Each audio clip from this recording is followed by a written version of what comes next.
Hi, I'm Stijn, and I'd like to invite you on a journey of becoming human again. This podcast explores what truly makes us human, beyond money, beyond success. What can we learn from a cult leader, a chef, a stand-up comedian, or the CEO of a global enterprise? Each episode offers fresh perspectives to help you live and lead with more depth, authenticity, and fulfillment, and ultimately to rediscover what it means to be human.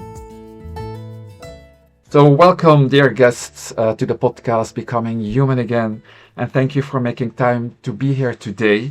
And I'm honored to have Silvia Garcia from France. Well, she lives in France, in Lille, but you're not originally from France, Silvia, Well, aren't you? thank you for inviting me, Stijn. No, I'm from Spain. We have Barcelona, wasn't it? Madrid. But I love Madrid. Barcelona as well. Yes. Good. So thank you for being here, and I'm really honored to have you. I've been listening to your TED Talks, and I found them most inspiring. So really pleased to be here and or to have you here. So let me introduce you, Silvia, to the audience, because she is not only a well-known inspirational keynote speaker, consultant, and author. Silvia is one of the world's leading experts on applying behavioral science and culture and positive leadership to marketing communication, employees' well-being, and company culture. And before she started her own company in 2017, where she helps many leaders and organizations over the world, worldwide in this topic, she was, among many other interesting positions, the Global Marketing Director of Coca-Cola in Atlanta, USA, till 2016. And Silvia has been recognized as a leader in designing the future of work. She has participated in the MIT University Albright Challenge and at the United Nations. So we have kind of a woman here in the studio today, Silvia. My pleasure, Stijn, to be with you and your guest here today. Yeah. So let me share a little bit about why I wanted you to have in this show, Becoming Human Again, Silvia, because we will discuss several topics, but mainly about success and happiness, and who else to talk to somebody who has experienced it from firsthand. And also we will dive into the topic of the meaning of happiness in this competitive and fast-changing world, and why collaboration is so important and how it can contribute to the world that is in a big evolution for the moment. So, but my first question, Silvia, would be, are you a happy woman? I have a lot of appreciation for all the good things that happen in my life. I think that nobody's happy all the time, but we have ways to find and appreciate what is good and to try to work out and get towards more and more happiness whenever it's possible, which is not always. That's one of the first things we have to say. Is not always possible to be happy all the time. That's a pursuit that will leave us exhausted and probably unhappy. So I am as happy as I can be with the good and the bad in my life, and trying to focus on what is good and to change what does not work, like everybody else, I guess. Beautiful. And before we dive, because I have already a lot of questions just to dive into that topic, but I'm very curious to know, Silvia, how did you come to the work that you're doing now about happiness and employees' well-being, and how did your life, maybe just in short, how did you come up to make this the center of your work? Well, it was really serendipity. I had always liked very much to get to know what motivates us, why we do what we do, how we choose what we choose. And that was more part of my marketing communications work, to get to know what motivated people. And it was the part that I really preferred. So one day I had an opportunity at Coca-Cola that I was not expecting. I was working in Spain and the president there called me to have an interview with him. And I thought it was about marketing.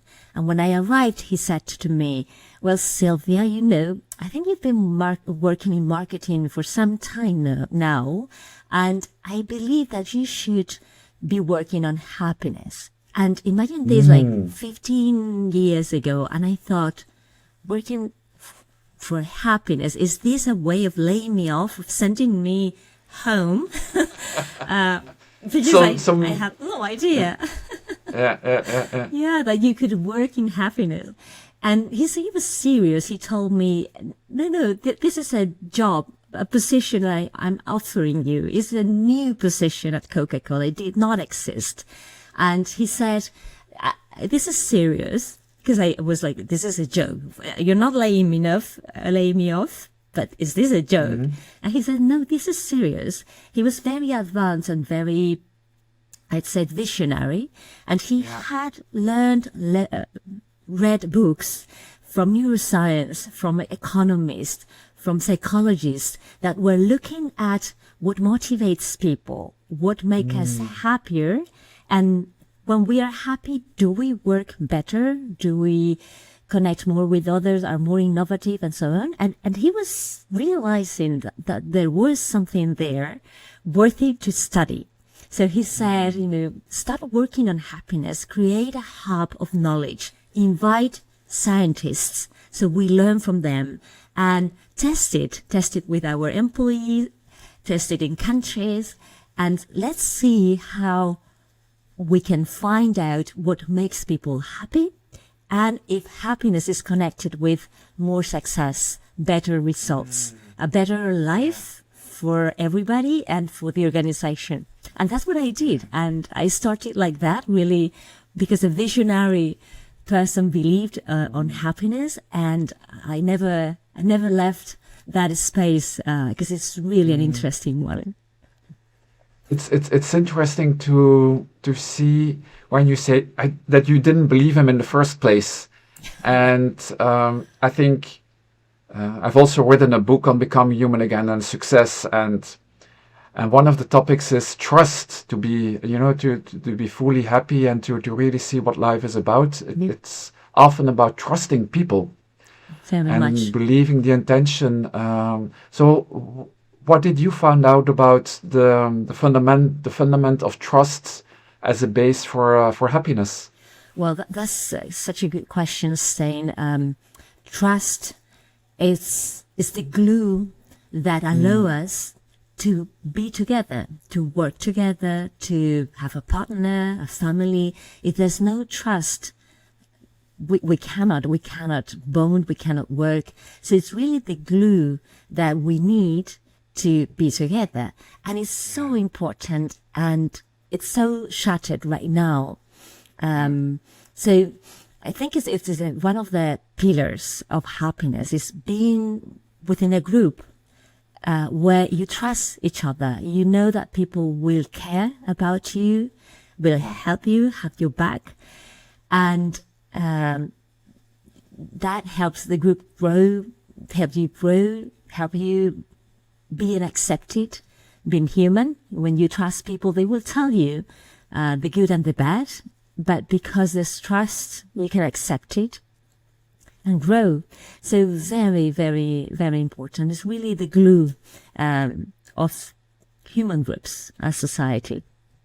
So what have you seen so far in your career and in the work that you do that prevents us or that holds us back for going in full trust with others? I've seen it in many of the interviews that I've been doing, and with many of the clients that I work with, is that they have these difficulties to really fully trust because of past behaviors, of past experiences. And so what can be helpful to overcome past experiences of distrust or mistrust? Usually what research has found is that we all make mistakes, right? We all are sometimes that person that does something wrong to someone else's. And so you say this, it's a challenge for trusting that person. And we are in one position or the other. Sometimes we are that person that cannot trust someone else. Sometimes we are the person that breaks the pact, breaks the ties that bond us. The way forward, as research says, is accepting, recognizing that you've done something wrong and asking for forgiveness. That is the best. And it's so, so hard. I mean, in my work, when I've coached some leaders, CEOs and people who, because they take so many decisions, sometimes they're wrong. And it's so hard when you have a position, when you have a role, to recognize that this time I did it wrong and I ask you for forgiveness.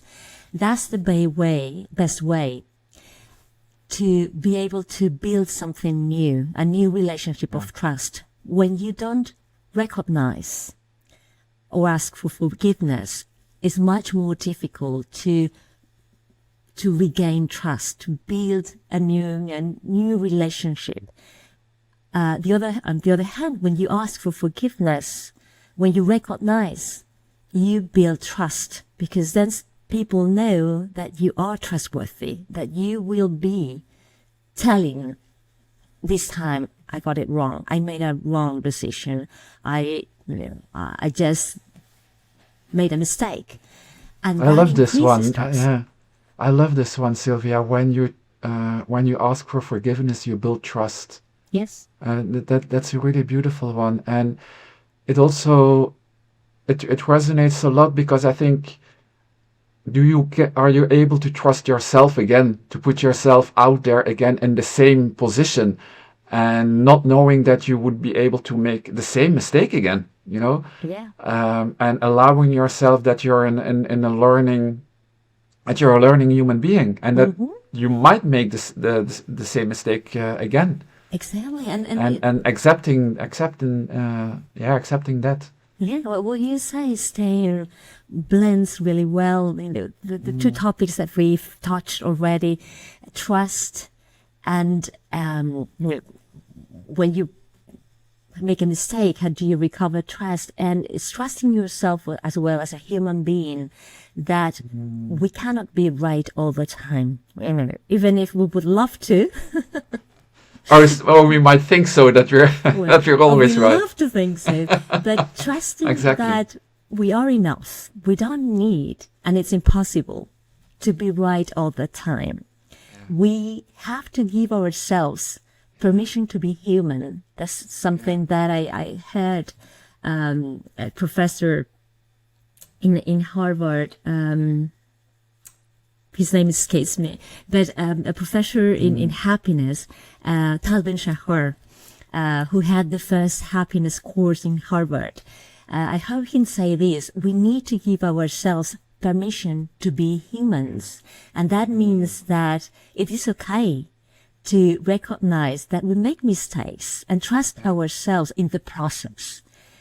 The trust that we need to have is not that we will be all the time right, but that we can grow on our mistakes. We can learn and become better in the process, better professionals, better leaders, better person.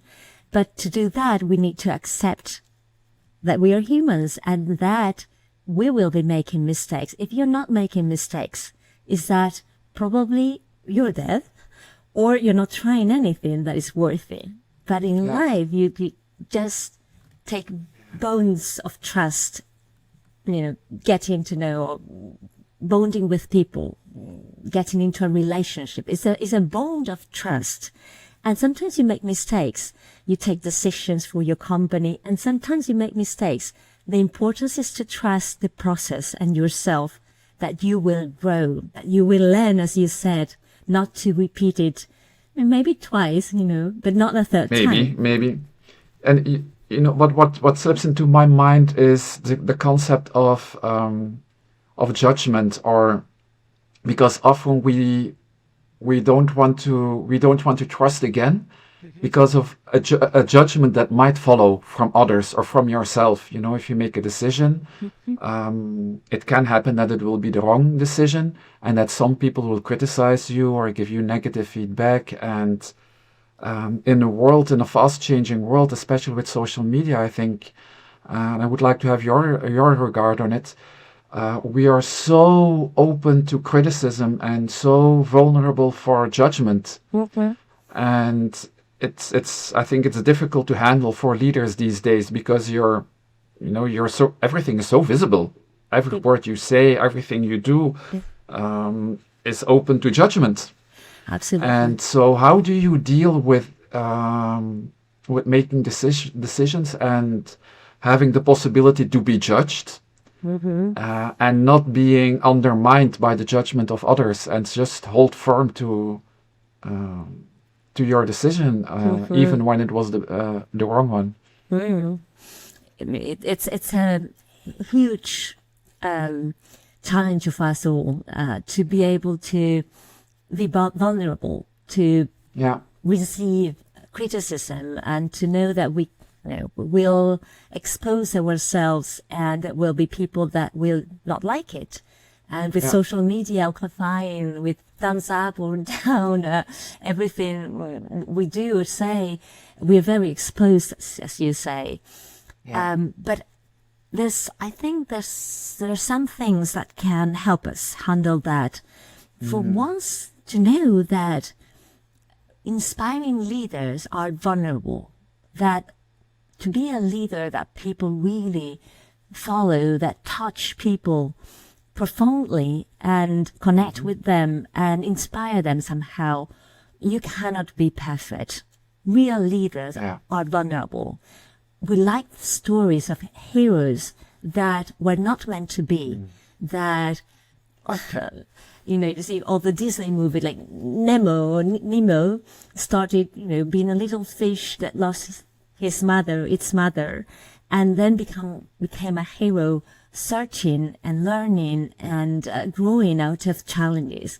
That's the type of heroes in Disney or in real life that we like. Those who rose over the challenges and had difficulties. So first of all, we have the wrong image of a leader that was born like that, born to be a leader and never made mistakes and was all superhero, strong. Even superheroes, if you realize, Superman and others had vulnerabilities. So first of all, the idea that we have ourselves of a leader, always right, is not a real one.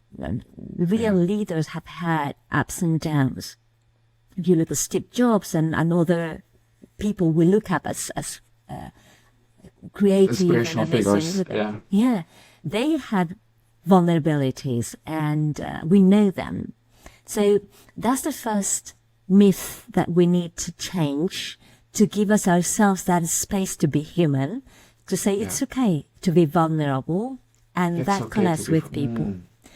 And second, I'd say that the work of Carol Dweck on a growth mindset is very important, that we don't need to be right and be the best at everything, but instead to know and to show others that we are growing, that we want to grow, recognize when we made a mistake and say, this is what I've learned, this is what I want to do again, and I'm improving. And that's a sign that others want to see that you are getting better. Like, but we discussed, you told me that you were running a half a marathon, right? And you're trying to get better against yourself. That's the right attitude. You're not trying to be right now. Maybe you'll be one day a gold medal marathon runner in the next Olympics. You start by improving against yourself. And that's the attitude of a leader. Yeah, and well, that brings a topic into mind that I recently discussed with a friend. I don't know if you know the concept of maxing. Are you familiar with it? No, tell me. Well, it leans on a bit to what we have been discussing, but it's a concept that we see now on social media and the world of personal development, is that you really have to get out the maximum out of Yes. life. You go full in, you go, and you have to perform, and there's Yes. a lot of have to. Yeah, yeah, yes. And so when you give me back the story of the marathon, or running half a marathon, and for being happy, I think it's not about maximizing your life, but maximizing your happiness, your true inner self. And he said as well, to get the most out of life, so the maxing, it's not about maximizing all your efforts, because you don't need to maximize your life to get the maximum out of it. Yes. You see? So what is it that, because we often see the leaders as big heroes, that are really performing and get really everything out of life. And as you said, it is, they also have their failures. Yes. So how do you see this new concept of people pushing for getting the maximum out of life? I think it's a bit. I have my doubts about this new concept, because it creates a lot of frustration and it creates a lot of anger inside of people. I can imagine how much frustration and anger and desperation you might get out of trying to maximize your life or everything. That's because we like to measure everything, and not everything that counts can be measured. So when you try to maximize something, you are setting a starting point, trying to measure it and increase it. And that creates, first of all, puts the focus on certain things that can be measured, when most of the most important things in life cannot be measured, and probably then. Oh, now I get the goosebumps here now. I think this is a tweet one. Most of the important moments in your life cannot be measured. Exactly. Wow, yeah. So when you want to maximize something, you are controlling. It gives you probably a sense of control, but we are lacking for many reasons in our lives. And so we find things that reassure us because it gives us a sense of control. If you're trying to maximize something, you start from a point, you're trying to improve it, and that gives you a sense of control. And it's something, a little bit of that can be really good. But if you only focus on that, you leave apart, away, those other things that cannot be measured and that may be more important for your happiness, for your well-being, than certain things that can be measured. So I think we need to accept in this, in today's world, that complexity is part of being human and living, that we cannot pretend to have a measurement for everything. Yeah. Many of the things, as we said, that matter cannot be measured. Do you would like to measure the love of your dear ones and say, you're loving me better 8 than or yesterday? 9 on 10. Exactly. So that's important, to accept that we cannot control everything. Life is complex. We have to be able to hold some of the things that can be measured alongside some of the things we cannot measure or control, and that is okay. But today's world tries to give us a sense that everything can be controlled, that everything can be maximized, as you say, and controlled. It must be controlled. Exactly. Yeah. And it gives us it's a promise of control that cannot be fulfilled. It's not real. Life is not like that. And therefore, as you say, if you enter that path and pursue that path, it will leave you probably unfulfilled and not happy, more unhappy. Wow. I think it was 2 days ago, a friend called me and she said, Stijn, can I pass by uh, with her van? And I have a beautiful garden where we have this scale to light a fire. And we just sat there in the evening. The weather was beautiful. It was still warm, about 15 degrees. And we just lighted a fire, a wooden fire. And we just sat there talking a little bit and just watched the fire. And sometimes it can be so simple, you know. In a complex world, it is so important to look for the simplicity of things as well. You know, you cannot control whether a friend calls you, and just be of acceptance of what is offered to you at in the moment. Yes, come over and prepare some good food and have a fire Yeah, together. absolutely. And if And you look at the yeah. sorry, Stijn, go ahead. No, and and not make an Instagram moment out of it, you know, because because that's where the concept of the comparison comes up again, you know. Then you want to share this, you know, then you want to share the moment on Instagram and see how good, or show how happy you are. Yes. Well, actually, that's living that pure moment of happiness in the moment without feeling the need to share it with others on Instagram, I think, and compare, because then the comparison part comes in. And I think that is also a very tricky thing to not feel the real happiness in life. What are your thoughts on the concept of comparison here? You're right. Like two things about this moment that you shared with your friend and the fire, and the thing that it was not also it happened like that. You were not preparing it, and it was just, it happened. The longest study ever done about the reasons for people to be happy, and what sustains happy along a lifetime, has been run by Harvard for more than 3 generations of people right now. So they have had lots of participants.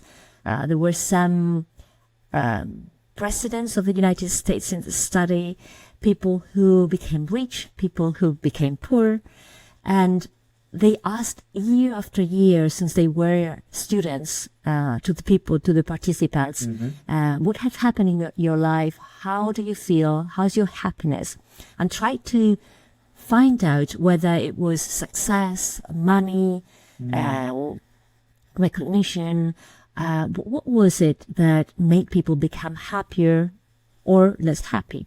And they found that the common pillar for happiness, what feeds happiness, is really connections, like the one you had. Moments with people, friends, family, colleagues, where you really feel connected, that they're listening to you. It's really a moment where you listen. You're not, as you said, thinking, oh, this is nice, I'm going to, hold on, I'm going to take a picture, post it, write something funny. You're there, present in the moment. You listen to others. You feel you care for each other. Yeah. And those are the moments that really, really count towards our happiness. To the question, how about social media comparisons? That is really a poison for our happiness. Because we're already, without nobody telling us, we're already comparing ourselves all the time to others. This is really embedded in who we are, probably because in our brain, which has not really changed for 300,000 years. So our brain is the same brain that when we were living in small tribes. And we needed to know very quickly, comparing ourselves to the others, if we were a good fit, if we would be accepted, if we were a member of the tribe. So we tend to scan around us unconsciously, constantly, to see how are we situated in the rank, because we're social animals, let's say. So we rank ourselves very quickly. We know when we enter a room in a company, depending on where people sit, who is in command, we know it. Okay. We scan and we know who is in command, who will be speaking and others will be listening to that person. We scan because we're social, human beings. We belong to groups and we want to know our position in that group. And when you do that in a room, that's okay. If you do that on social media where people curate their lives and moments, and you only get that curated moments, it seems that your life, that you know very well, cannot pass the test of those other curated moments. So it puts you down in the rank of a good life, a happy life, good hair, whatever you're looking at, you will be very down in the rank because what's out there is really curated and it's not real life. And then you have the filters, and I read Japanese or Asian woman whose filter had switched off for some seconds and she had lost 100,000 followers because they saw how she really looked. That's really, really a harsh environment to evolve for ourselves, to depend on compare and being compared to others, the likes, the followers. It's really not the good way to increase our happiness. Yeah. Well, thank you for sharing that, because I never looked at it in a way that also on social media we are looking for our ranking, unconsciously, and that it comes from about 300,000 years ago. I can understand it when you're in a physical environment. I never saw it as a possibility that we're doing it unconsciously on social media. This comparison, and then you're comparing with the whole world. Then you're comparing with 8 billion people, which is nearly, our brain cannot grab. It's too much, I think, and there will always be people who are better than you or different or showing off with something that you don't have. Absolutely. And your whole life, and you're comparing your whole life that you know very well with just those very selected moments that other post. If you looked at their whole life, it would be probably much closer to your life as well. They would have, moments where they wake up and the hair is not, it's not a hair day, or absolutely. Yeah.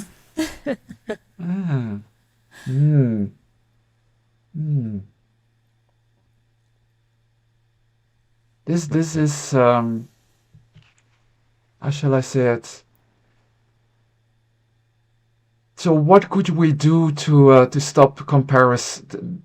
Do we need to stop the comparison then, or what would be a good way for healthy comparison, and to just accept the others for who they are and accept yourself for who they are, who you are, or what is a healthy way of comparison?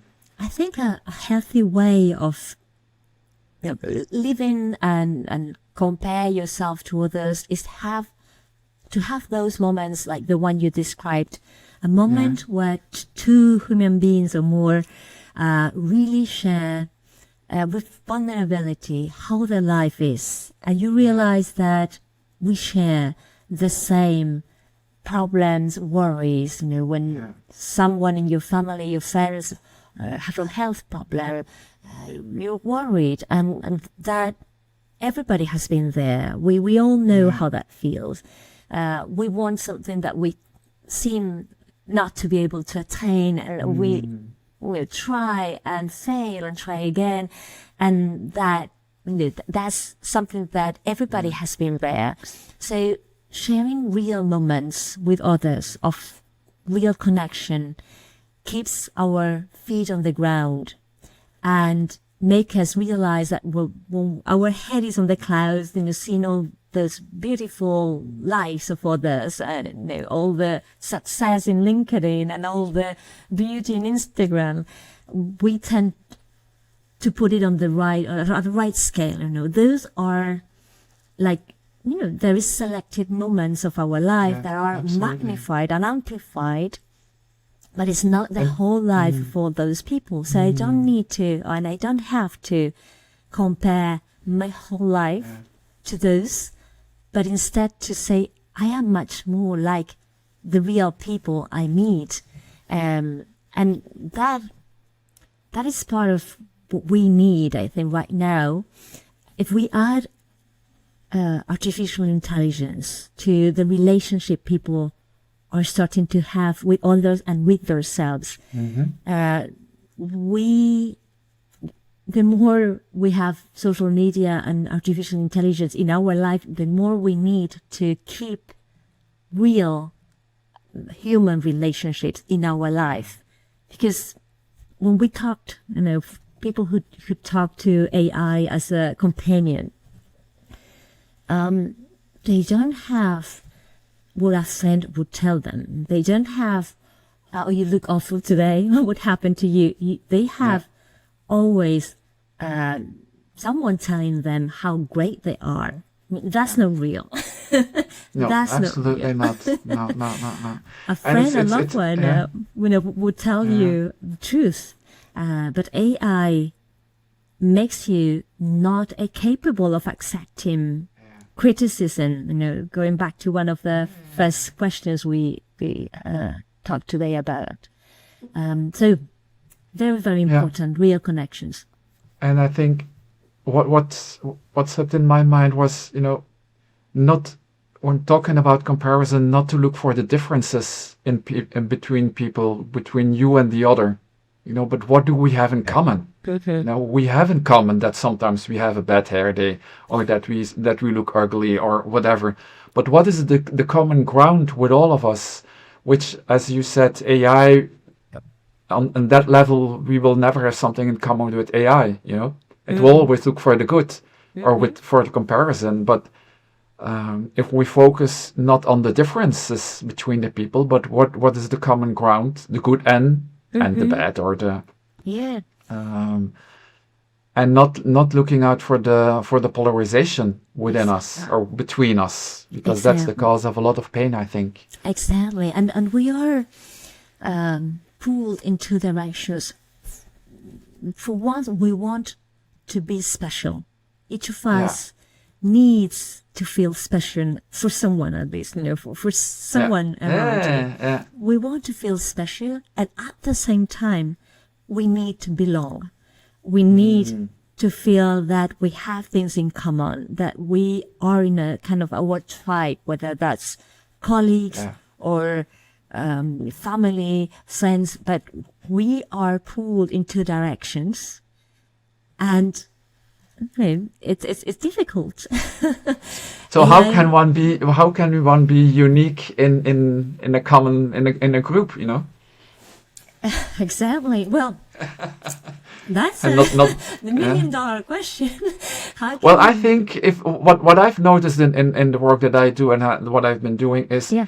When you can, when I was a manager myself, I was always looking out for where is your spark? Where's your spark? Because, the sky is full of millions and billions of stars, and they can all be there. All the stars can be there. They are not competing with each other.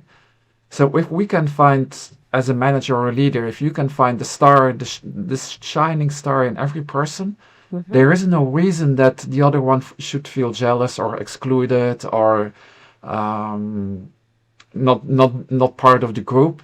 Because if everybody finds his talent and you can act upon it and you can build your life around your spark, then there is no need for polarization or comparison.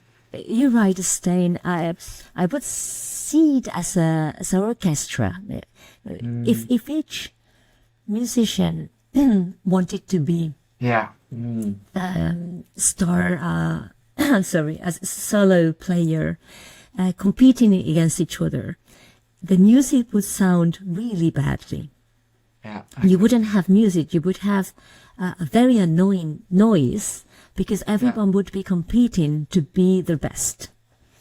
But instead, if you have a leader that is able to make everybody shine while together getting a melody, like your example of the stars, all the stars shine and the sky is magnificent and beautiful. When an orchestra plays music, It's because each musician has something particular. It's good and as at an instrument, plays at the best. That the music is great, or a jazz band. You can have solo moments, and you realize how each musician can be an incredible solo player. But when they are playing together, they are playing together. They're not trying to be different and shine. So I think that we have to, going back to trusting ourselves and having confidence in ourselves, knowing that there are moments to shine and be at your best and trying to make yourself different. And there are moments where the best that you can do is be part of a group and make the group shine. Give your best to the group. And these situations are different, and we find ourselves in both of them. Make the group shine. I have a couple of sentences for you to end with the podcast, Silvia, and you can just, whatever pops in your mind, a couple of questions. Okay. The one thing money can't buy is? Time.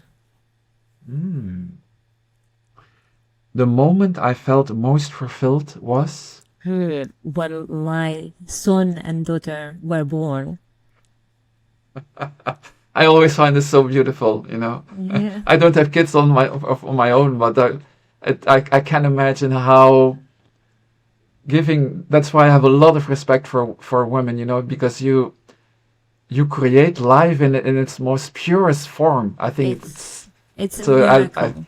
Yeah, It's amazing. It's a moment of being out of this world. It's really, really amazing. Yeah. I'm really proud to be a man, but on this part I'm sometimes a little bit jealous of women, because you create this new life. Beautiful, beautiful. If I lost everything tomorrow, I would start over again, from learning, what went wrong, but I will keep fighting.